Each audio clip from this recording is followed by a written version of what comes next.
So, Eileen, what was it like growing up in the Shankill? Actually, growing up in the Shankill was actually very fun because I probably was, well, still am, a bit of a tomboy. So, I loved my bike, I loved my gliders, I loved all the street games and done everything, as a wee bit the black sheep of the family. Childhood was absolutely fantastic. The community spirit that we had, and all our mates all lived in the street. We'd done the hopscotch, we'd done the two balls. I loved the gliders and the bikes, the roller skates, all that, and then that all. I actually went to Irish dancing. I was in an Irish dancing class from the age of 11, and when the troubles started, the Irish dancing classes all stopped because it was associated with Irish dancing. It wasn't associated as part of my culture, but I seen it as part of my culture when I was doing it, and won competitions and everything else in Irish dancing at a very low stage. But I might have been in river dance if the troubles hadn't started, and, Yeah. and I could have transferred into the big stage of river dance, but missed out on an awful lot in my teenage years.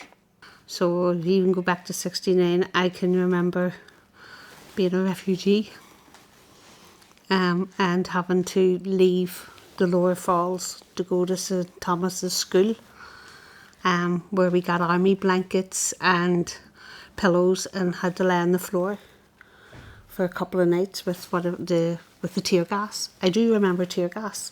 I have a strong memory of my mummy holding me on the ground and crying and the water burning and stinging your eyes.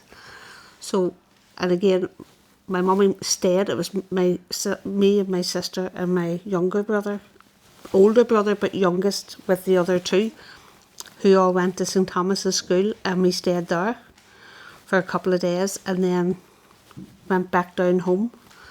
So that would be my earliest memory of the Troubles. When I was 16, 17, I joined the UDA, and it was before the UDA was illegal, and that was the purpose of giving out the milk and the butter to the pensioners in the areas, the time of the no-go areas, that they couldn't get out to do their shopping, and you couldn't have got a whole lot of stuff because things weren't coming in. And I can remember, delivering the milk and the butter and the sugar and the different things to the people's houses. But also, because of the age that I was sent out to collect milk bottles for the petrol bombs. But that, you're saying it was normal, that was, everybody was doing it.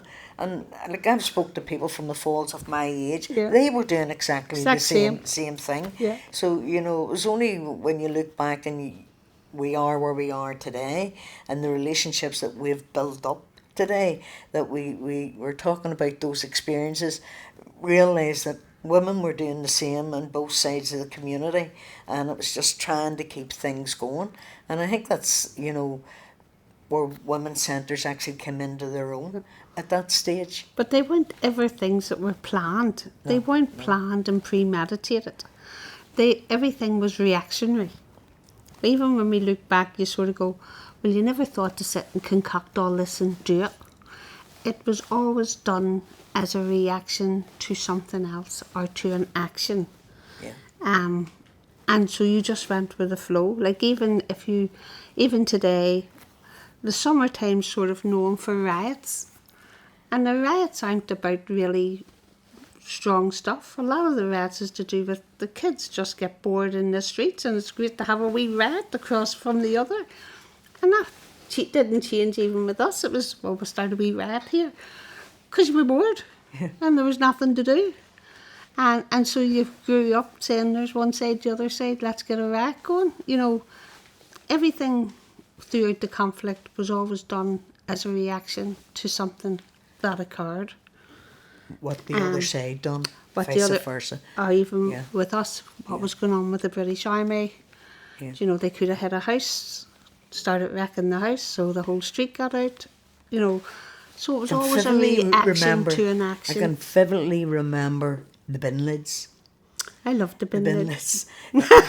I used to play earlier in my teens. Like, I used to play in Ballymurphy because my aunt was Catholic, and so Catholics weren't bad people to me because they Yeah. were my cousins. It was more the IRA rather than Catholic people, and I can always remember the pile of bin lids all being ready and armed.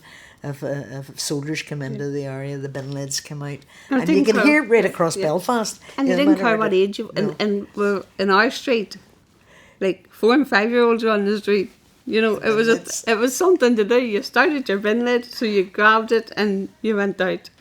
I remember one night actually out with the bin lid, and as I was rattling it, I just felt a whiz go by, and I went, "What was that?" And Rubber it bullets. was rubber bullets. So I actually moved further back to rattle the bin lid rather than go closer. But I do have, like, I've Big memories, strong like, memories. real Yeah, I've strong fun. memories of seeing friends at riots with their faces completely busted open, where they had the rubber bullets did hit Yeah. them.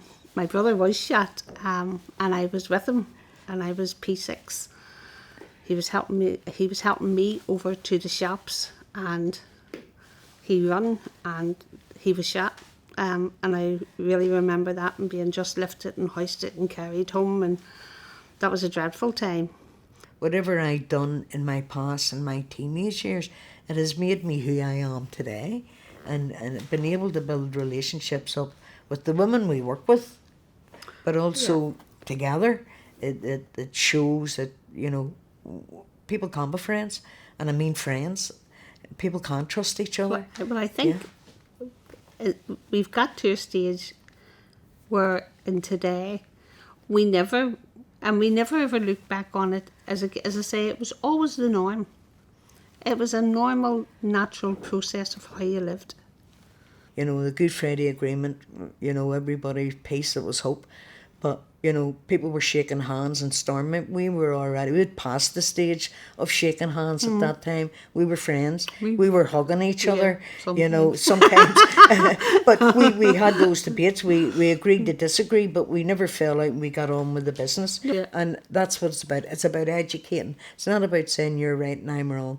It's not about that. It's about your stories is as equal as important as somebody else's story, and to tell it. But the hardest part for us, and we do recognise it, we do all that work. We do all that building in between. And then our politicians can go on TV and totally crash everything we've done with whatever they're saying. Yes, so the more women we can educate, the better, because Yeah. we don't have the politics here. It can be It's still an frustrating. orange and green Yeah. politics when it's on the media, and really it's no longer orange and green in our communities. In the Women's Coalition, it was the first time forever that women actually made a movement and went public and actually held positions. But it did make an imprint on the Good Friday Agreement, and it did make decision making for the first time ever for women, and it brought women to the front of politics. Absolutely. And that can never be took away. Yeah.